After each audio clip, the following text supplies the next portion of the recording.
शक्ति, मां शक्ति, मां शक्ति। आहा, आनंद आ रहा है, सचमुच आनंद आ रहा है। ये हुई ना बात, गुरुदेव मैंने इच्छा कर ली है। उस सुंदरी को अपनी पत्नी बनाने की अपने हृदय में मैंने इच्छा कर ली है। बस मेरा कार्य संपन्न हुआ। ध्यान रहे राजन, मैं कुछ दिनों के लिए तपस्या करने गंधमादन पर्वत पर जा रहा हूं और जाने से पूर्व आपसे एक वचन चाहता हूं कि मेरे वापस आने तक आप उस महासुंदरी को पराजित कर उसे अपनी महारानी बना लेंगे। मैं आपको वचन देता हूं गुरुदेव। किंतु एक बात का और ध्यान रहे राजन, अब उस सुंदरी और आपके बीच व्यवधान उत्पन्न करने के लिए जो भी शुक्राचार्य आएगा वो मायावी और छलिया होगा। आप उसे यहां से अपमानित करके निकाल देना, उसकी एक न सुनना। जैसी आपकी आज्ञा गुरुदेव। मैं आपके समक्ष महामंत्री धूम्रलोचन को उस सुंदरी को पराजित करने के सारे अधिकार देकर भेज रहा हूं। जो आज्ञा महाराज। मैं अभी प्रस्थान करता हूं और उस पराजित स्त्री को लेकर वापस आता हूं। आपका अभियान सफल हो। प्रणाम महाराज। प्रणाम गुरुदेव।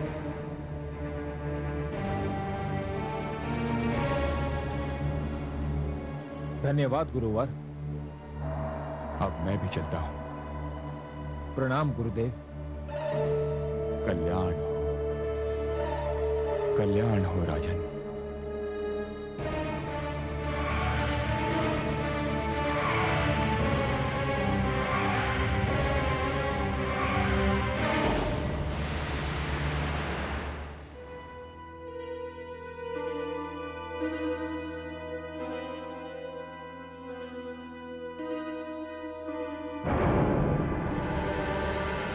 जाइए देवराज इंद्र, जगदम्बा की कृपा से आपका कार्य संपन्न हुआ।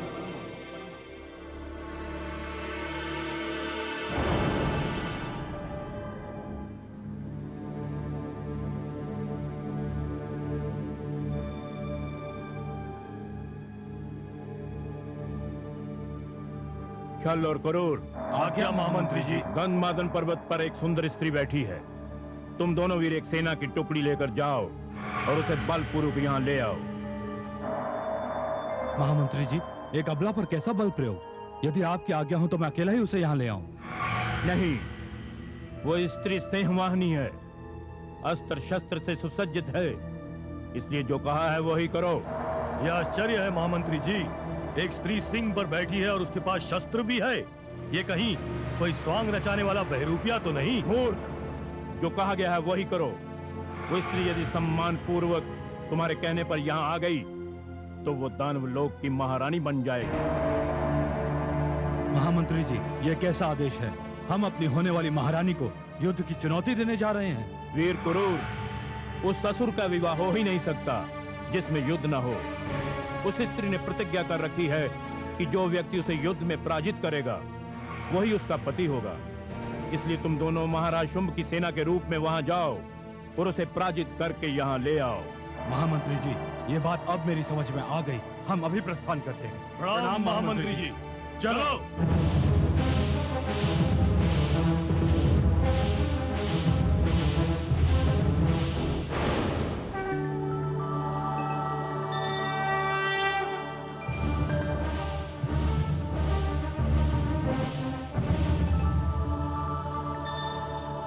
वनराज,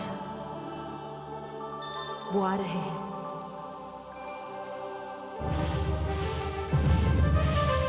किंतु वनराज, ये क्या? ये तो मुट्ठी भर भी नहीं। मैं तो ये प्रतीक्षा कर रही थी, कम से कम वो धूम्रलोचन अवश्य आएगा, जिसने 32 वीरों से अपनी गर्दन की रस्सी खिंचवाई थी। किंतु लगता है वो तो पैरों में महावर रचाकर बैठ गया।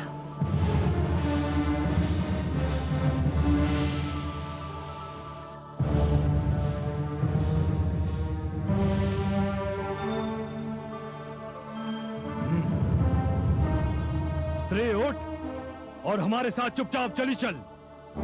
अरे काल के ग्रास,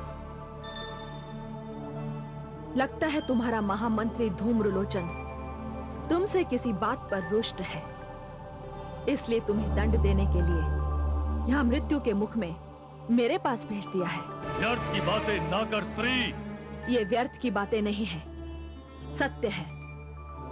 तुम अभी मेरी शक्ति से परिचित नहीं हो। देखो स्त्री, इतना तो हमें ज्ञात है कि महाराज शुंभ ने तुम्हें अपनी महारानी बनाना स्वीकार कर लिया है। इसलिए मैं नहीं चाहता कि मेरे हाथों तुम्हारा कोई अनिष्ट हो। और बिना अनिष्ट के मैं यहाँ से जा भी नहीं सकती। तुम तो इस योग्य भी नहीं हो कि तुम्हारा वध किया जा सके। महामंत्री धूम्रलोचन ने सत्य ही कहा था। तुम सिंह पर बैठकर ये समझती हो कि हम तुमसे भयभीत हो जाएंगे? हम दानव है, दानव। दानव दानव मत करो। तुम शस्त्रों का तो क्या, मेरे एक श्वास का भी सामना नहीं कर सकते। अरे ये तो बहुत आगे बढ़ती जा रही है। सैनिकों, इसे घेर लो, बांधो और अपने साथ ले चलो। घेरा डालोगे? हाँ, बंदी बनाएंगे।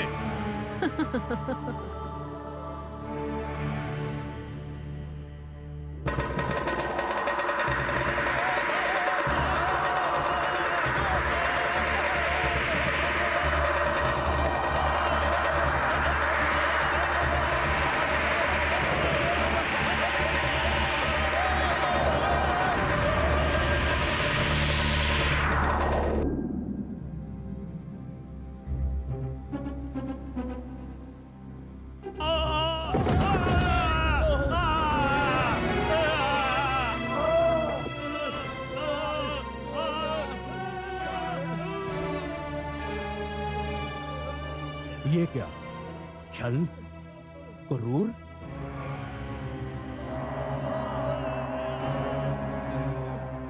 ये क्या छल और क्रूर?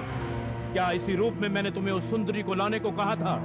ऐसा लग रहा है जैसे किसी ने हवा की गठरी में बांधकर तुम्हें फेंक दिया हो। यही हुआ है श्रीमान, हमारा दुर्भाग्य। हम उस स्त्री को वश में क्या कर पाते? उससे दो दो हाथ क्या करते?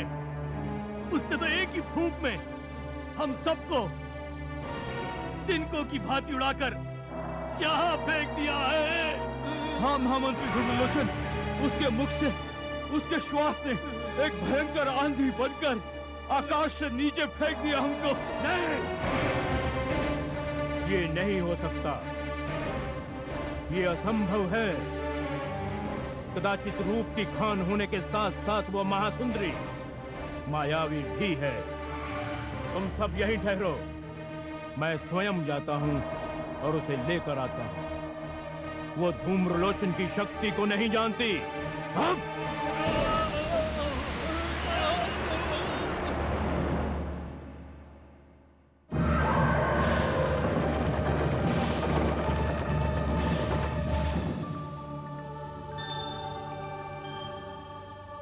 वनराज, अपने आप में एक सहस्त्र बाहों का बल रखने वाला दानवों का महामंत्री धूम्रलोचन क्रोध से फुफकारता हुआ चला रहा है। लगता है उसे अपनी सेना का आंधी में तिनकों वाली दशा को पहुंचना अच्छा नहीं लगा। देवी! क्या बात है महामंत्री धूम्रलोचन, तुम तो अपने आप को बड़ा वीर समझ रहे थे।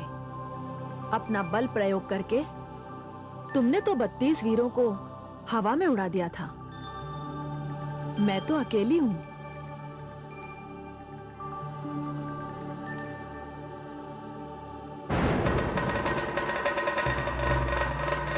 लो ये रस्सी, इसका फंदा बनाकर मेरे गले में डाल दो और मुझे खींचते हुए ले चलो अपने स्वामी के पास।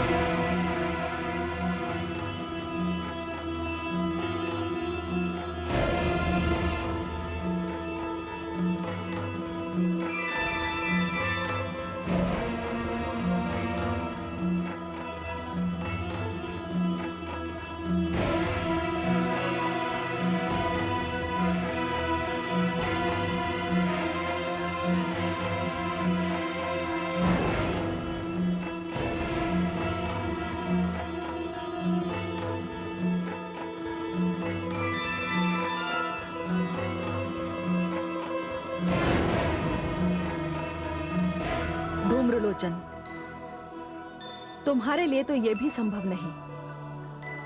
अब मुझे पराजित करने की विधि स्वयं तुम्हें ही सोचनी पड़ेगी।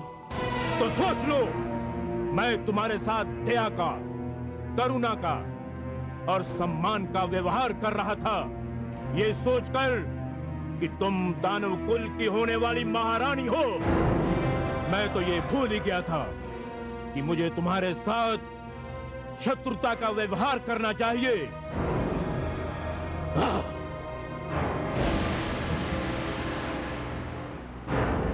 हे मायावी स्त्री, रोक सकती है तो रोक ले मेरे इस खड़ग के प्रहार को।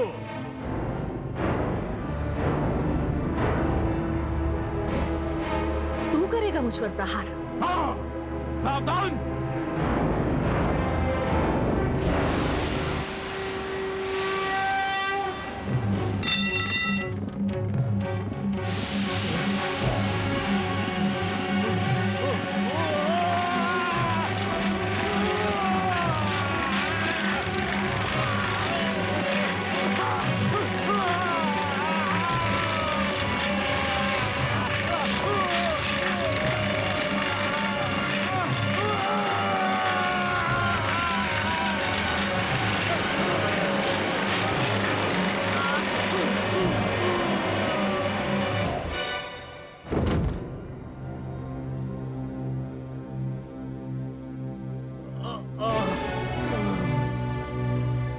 धूम्रलोचन,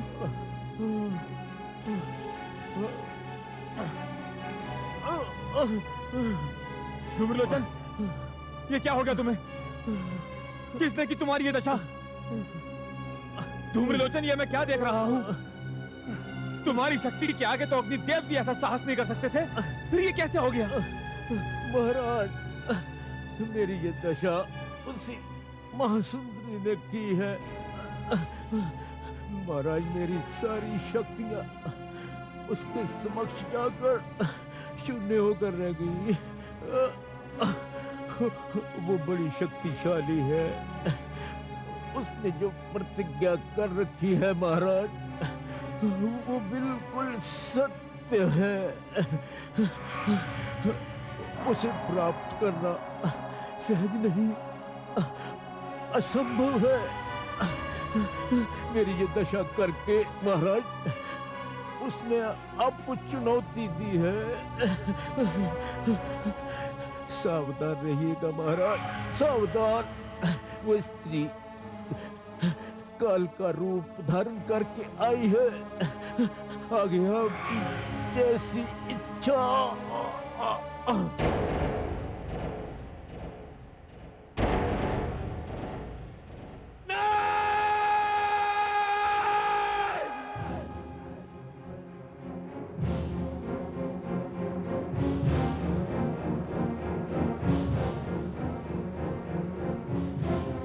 उस स्त्री को तो मैं प्राप्त करके रहूंगा।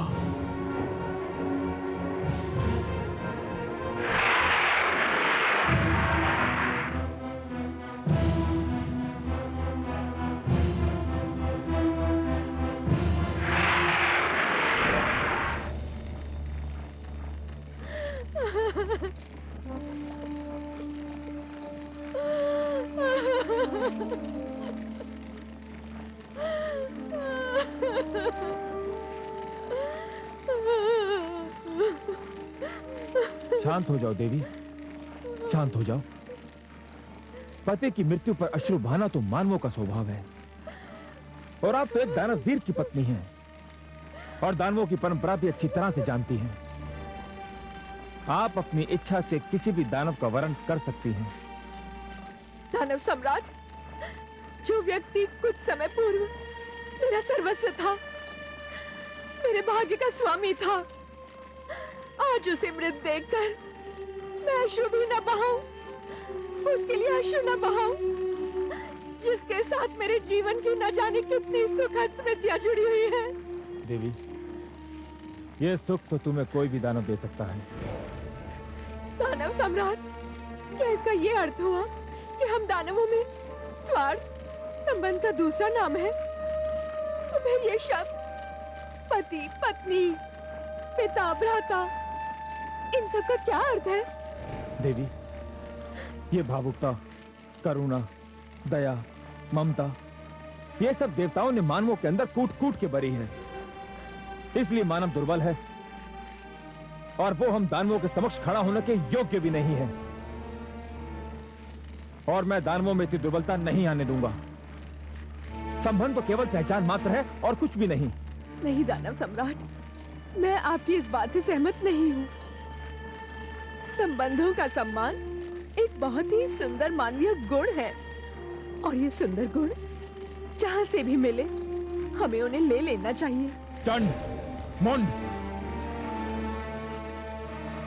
आज्ञा दानव सम्राट। ये देवी इस समय अपने आप में नहीं है। इन्हें यहां से ले जाओ। जो आज्ञा दानव सम्राट।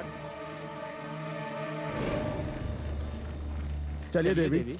नहीं, मैं नहीं जाऊंगी। यदि दानव लोक में संबंधों की यही स्थिति है तो फिर जिसने इनका वध किया उसका क्या हुआ? क्या अब हम शत्रुओं से भी मित्रता के संबंध बनाएंगे? देवी, आप सीमा का उल्लंघन ना करें। वो शत्रु से मेरा क्या संबंध होगा, मैं आपको अभी बताता हूं।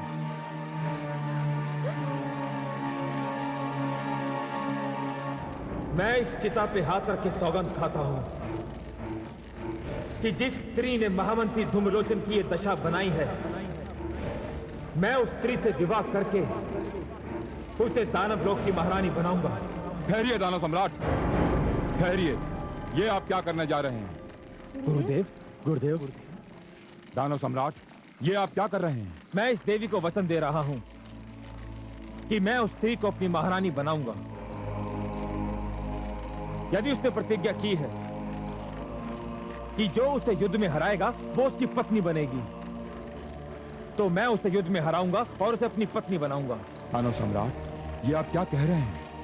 धूम्रलोचन ने जो भी किया, धूम्रलोचन का जो भी अंत हुआ, उसका उत्तरदायी स्वयं धूम्रलोचन है। हाँ गुरुदेव, धूम्रलोचन ने जो भी किया आपकी अनुमति लेकर किया। उसके पश्चात। ठहरिए दानव सम्राट, हम इस विषय में बात कर चुके हैं। हाँ गुरुदेव, इस विषय में मुझे भी आपकी अनुमति प्राप्त हो चुकी है। अनुमति? कैसी अनुमति? किसने दी आपको अनुमति? आपने। मैंने कोई अनुमति नहीं दी। क्या गुरुदेव, आपने मुझे कोई अनुमति नहीं दी? नहीं, मैंने कोई अनुमति नहीं दी। अब उस सुंदरी और आपके बीच व्यवधान उत्पन्न करने के लिए जो भी शुक्राचार्य आएगा वो मायावी और छलिया होगा। तो इसका अर्थ ये हुआ कि गुरुदेव सत्य कहते थे। कौन हो तुम? क्या मैं कौन हूं? अपने कुलगुरु से पूछ रहे हो? उस कुलगुरु से जिसे तुम स्वयं बुलाकर लाए थे? बंद करो ये ढोंग भैरूपिये। दानव सम्राट शुंभ के समक्ष तुम्हारा आने का ये साहस कैसे हुआ? यदि तुम हमारे गुरु होते तो हमें उत्साहित करते, हमें उस स्त्री पर विजय प्राप्त करवाकर उससे विवाह करने की प्रेरणा देते। दानवों, दैत्यों और असुरों में मैं ये कार्य प्रथम बार करने नहीं जा रहा हूं। मुझसे पूर्व भी लोग ये कार्य कर चुके हैं और मेरे पश्चात भी ये कार्य करते रहेंगे। ये हम दानवों की परंपरा है। मूर्ख, तुम्हारे सामने ये दुस्साहस देवताओं का गुरु ही कर सकता है।